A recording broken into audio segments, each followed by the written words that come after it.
Hello everyone and welcome to my Roland Juno 6 MIDI installation video. I usually don't do videos on MIDI kit installations because they're pretty easy, you just follow the instructions. But in this case, the MIDI kit is not that common. It's not a Kenton or an Encore MIDI kit, it's actually from a small company in the Czech Republic called CHD. It's a Juno or JU6 KBD MIDI kit. I've seen a couple of these in other synths in the restoration groups. Some people have put this brand in, but I haven't seen one. So I thought I'd film it because information about these MIDI kits can be hard to come by, especially if they're from a smaller company. Right, so before we start, there's a couple of things. One is that never put a MIDI kit in a synth if you don't know if the synth works or not yet, because you don't want to be blamed for breaking the synth. So my worst nightmare would be to install a MIDI kit in the synth and then the user say, yeah, but you broke something when you put it in. So the first thing we do is we test. And in this case, this synth wasn't fully working. It had a problem with voice 6. 3 problems actually, 2 of them with voice 6 and 1 of them with voices 1 and 2. So I will show you what I did to fix that. We'll go through some troubleshooting, a little bit about the voice architecture and how to diagnose issues. I'll also compare the MIDI kit with some other MIDI kits. Also we'll have a look at how the MIDI kit works. There's 3 or 4 different ways you can design a MIDI kit, so they all install a little bit differently. This is the simplest of all the versions. It's actually very easy to install. And then last of all, we'll just have a test and a play. So I hope you enjoy the video, and let's get started. Here is the MIDI kit, and this one comes complete with a pre-crushed box, which is pretty cool. I like that kind of damaged corner. Very hipster. Yeah, I bet you yeah, I bet you this is brand new and it's been designed by someone who has smashed avocado for breakfast. But no, actually, this is a very old box. In fact, there's a receipt in here, an old receipt. I won't show you it because it's got the original address of the person who bought it, but this has been passed on from user to user, and none of them have installed it. So finally it gets to be installed years and years after someone bought it. And so in the kit we have instructions, very important, the instruction manual, really simple. It just says plug it in and drill a hole in the back of the synth. Not too difficult. And there's owner manuals and things telling you about the MIDI and how that works. That's not concerning us. This bit is, here is the tiny little circuit board. Look how cute it is. It's probably one of the smallest MIDI kits I've ever seen. We compare it to a bigger one. Look at this, notice it also comes in just a normal plastic bag. It's not a anti-static bag either. So here is the Encore MIDI kit for the OBX. This style of MIDI kit, you actually replace the CPU. And the reason why you do that is so that you can have easier access to MIDI in and out, and it also means you can increase the size of patch memories and stuff like that. Now we don't have patch memories in the Juno 6. This MIDI kit is also a lot simpler. It doesn't replace the key assigner, the CPU, so we don't have to plug a plug into where the CPU is. We don't have to remove this CPU in the Juno 6. All we're actually doing is we're interrupting the signal from the keyboard and we're pretending to press keys. So it's really just fooling this chip into thinking that the keys are being pressed. So these wires come from the keyboard and 2 of these wires will join together every time we press a key. So it'll be, I think it's an 8x8 keyboard matrix from memory.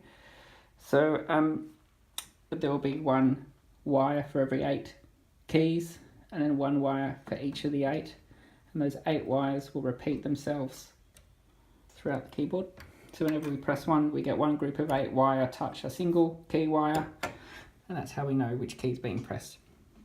Very common. So in this synth, this chip would then have a look at which wires are joined together, know which keys are being pressed, then it would do two things. One is emit one of the gate signals for the 6 channels, and secondly it will calculate the divide ratio to send to these counters, because this is not a VCO synth. So normally this key assigner would emit two things, the gate, and it would emit the voltage for the VCO for that voice. In this case there's no voltage, it just sends a divide ratio, and these chips just start counting, and they count off the master analog clock in this case. So all we do is plug our MIDI kit in here and we interrupt that signal. So that's really, really easy. There's also another wire that comes off that board. Which one is it? I think it's the blue one. Have to look in the instructions, but there's a wire that also goes and interrupts the arpeggiator. So you can either pass through the arpeggiator clock through this board, or you can interrupt the arpeggiator clock signal and sync it to MIDI or whatever you want. So that's basically it. But before we do the install, I will show you some troubleshooting and how to fix a Juno 6. So this synth, first thing I did, put it on the bench, turn it on, play some keys. I noticed the voice 6 wasn't right. First thing was that I had a dead VCA. Voice 6 just wasn't working. Now if you have a look at the VCA section here, they're numbered on the board. I ended up just swapping over one of the BA662s with another voice I knew that worked, just to confirm that it was dead. And once I bought the new BA662, I got sound from that voice.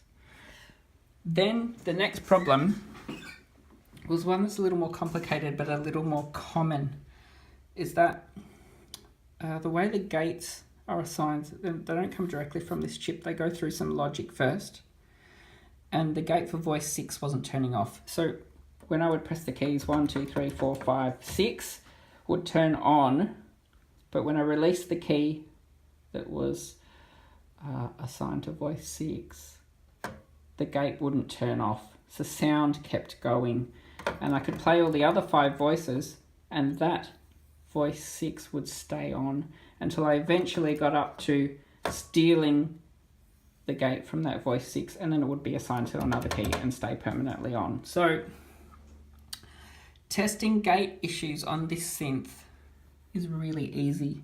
There's a header on the main circuit board.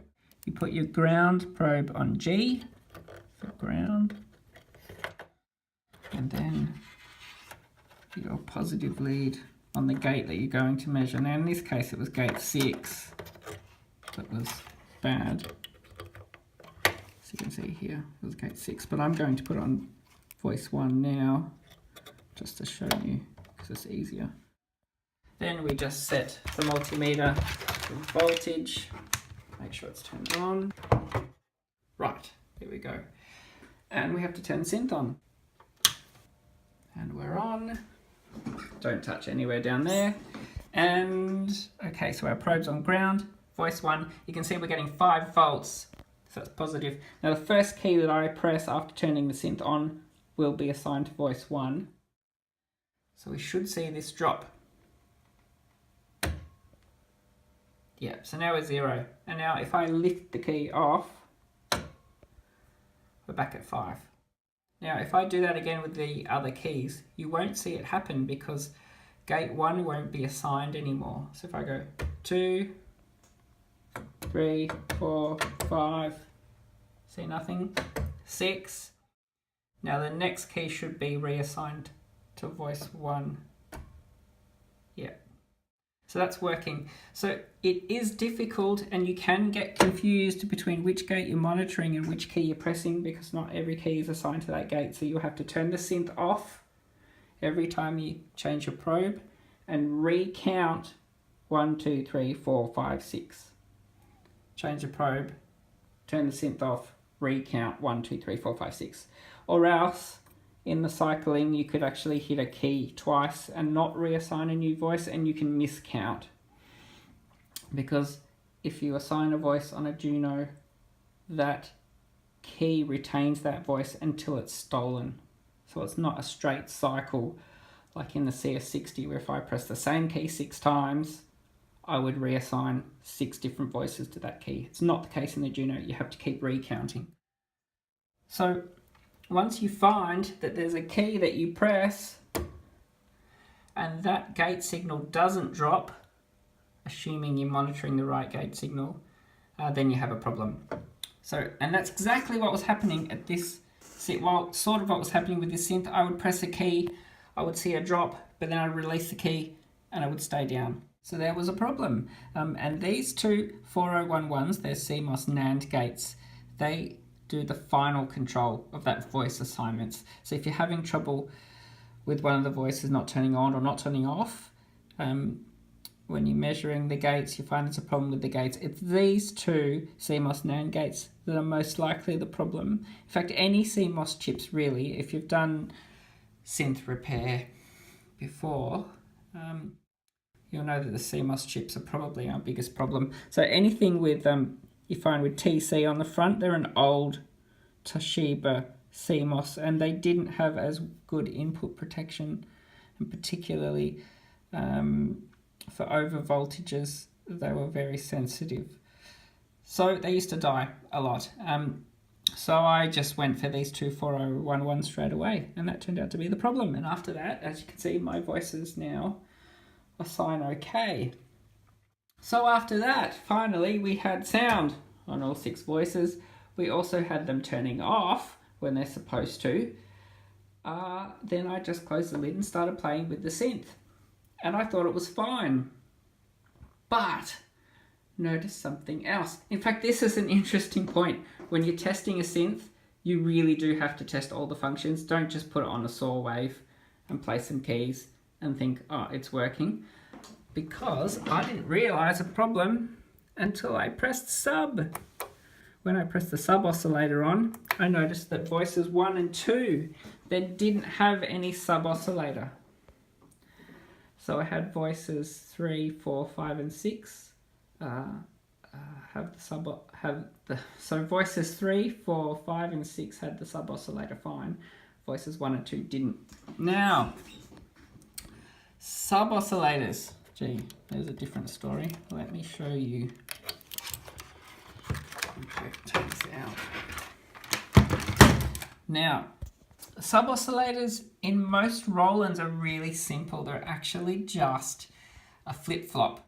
So as each pulse of the square wave of the main oscillator comes in, the pulse of the square wave will send a flip-flop positive, another pulse will come in, send it negative, so you end up with like a divide by 2.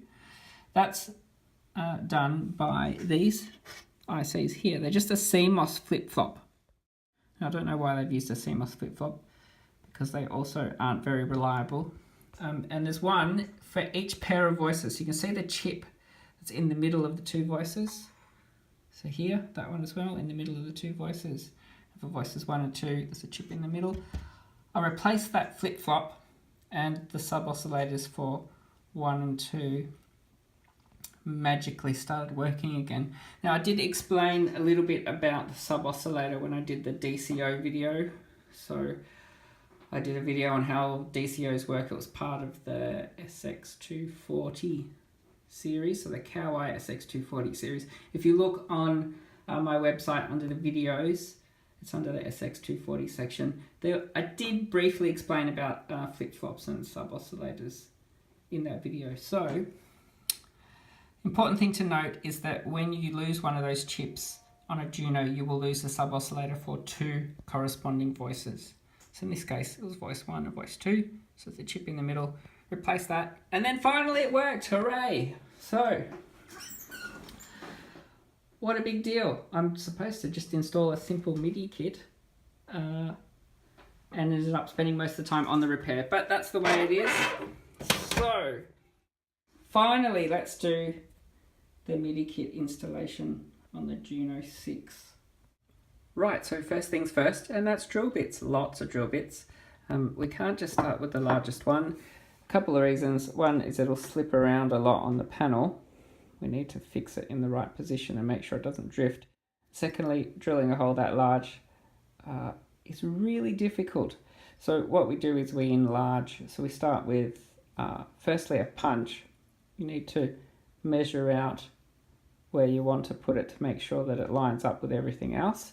Then punch a hole just with a hammer and a small point, and that allows the pilot drill bit to sit in and not move around. So the punch is really important, and that makes sure that the hole stays in the right place as you slowly expand the hole and get up to the size that's required for the DIN socket.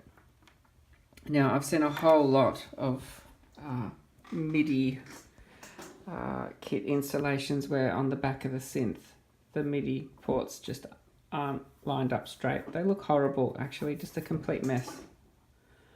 Like there's just been no care in installing them, and it does look very bad. So that's not going to happen here. I will measure it out first, do the punch, pilot hole, expand the hole, then we should be fine. Now with this connector, the two outer holes are 22 millimeters apart, so we'll drill a pilot as the center, and then 11 mil either side. We'll drill two more pilots, and then we'll expand the middle one, and then it should be just right. So where to put it on the back of the Juno 6? Easiest place would be here, but the problem is if you drill through there, there's a chance that you'll end up drilling through the circuit board. So you'd need to remove the circuit board before drilling here, and I don't really like it here anyway. I like to sit it where the other connectors are. You can't put it on this side because the power supply's here. So here is probably the best spot, about equal width away from the tune. So the clock arpeggio in here. So about here. So I'm going to measure that out and then do the punch and start drilling.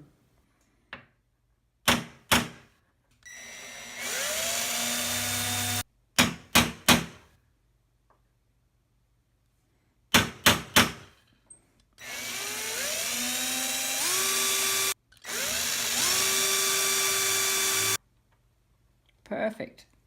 And you can see on the other side we've nicely missed the wiring loom, and we're just next to where the tune pot finishes, so it's exactly in the right position.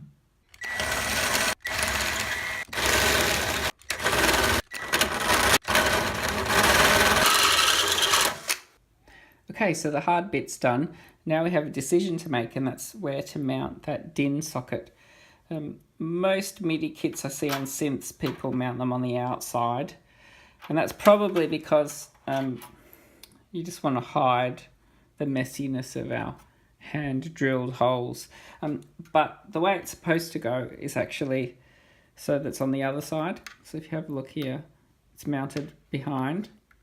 That's how it's supposed to go, but if we did it like that, we'd need to clean up this hole. And if you cleaned up this hole, you'd take some of the paint off, and then you'd need to respray it and all that kind of stuff. It just wouldn't look that nice. So most of the time you'll see MIDI kits installed on synths where the socket is mounted on the outside. It's not so bad. But in this case, if we decided to do that, we have a problem because our MIDI kit is pre-wired and we'd need to feed the wires through first. It's not so much of a big deal as the plug actually does fit through. But the way this is supposed to mount is that the socket would go behind. But that's not how I'm going to do it, just because I want to make it look a bit neater. So I'm going to put the wires through and mount it on the outside.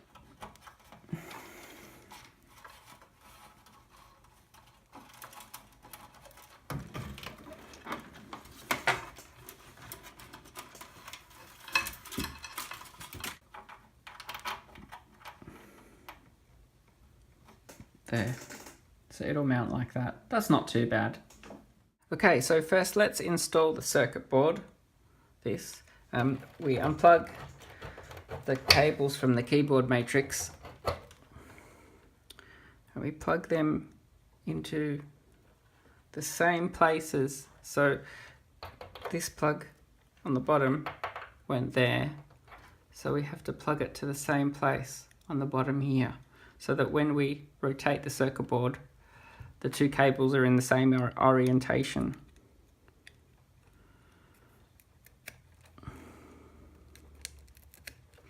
Like this. And we take the other cable which went to our MIDI port, the little breakout cable, and plug that in as well.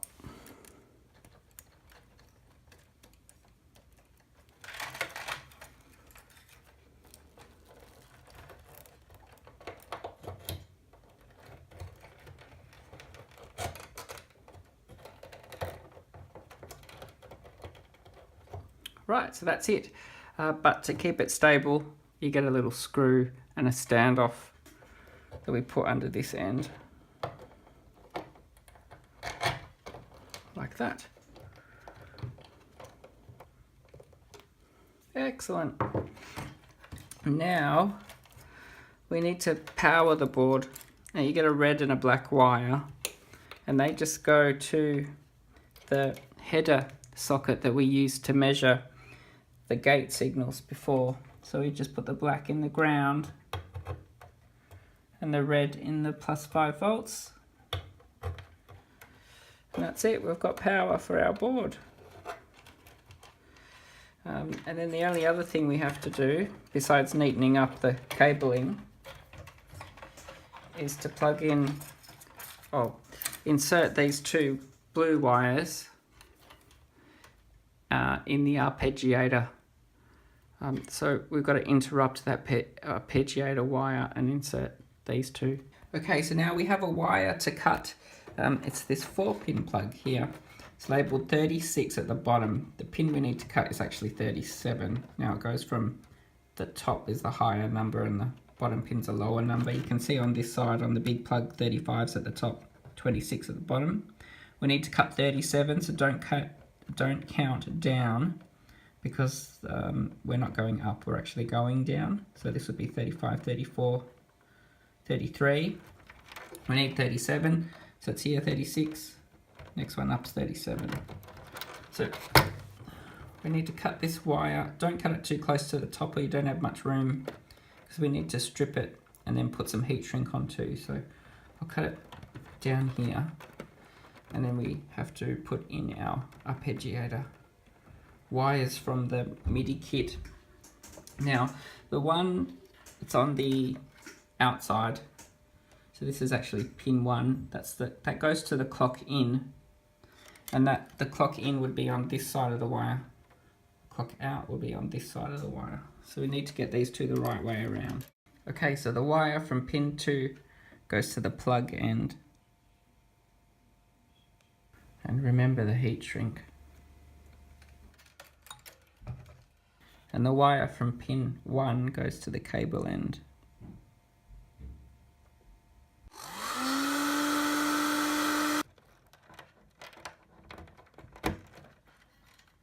And we're done, we're finished with the install. So after a little bit of neatening up of the cabling and things like that, we're ready to test. We've got the MIDI out of the Nordly 4 here, MIDI out, and that's going into our only MIDI socket on the Juno 6, which is MIDI in. We've set up a basic patch.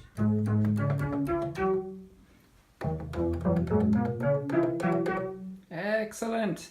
So the installation has gone okay. There's a few other things in the owner's manual which I'm not going to go through, which is controlling the arpeggiator clock over MIDI and all that kind of stuff. But after doing the modification, the arpeggiator definitely still works.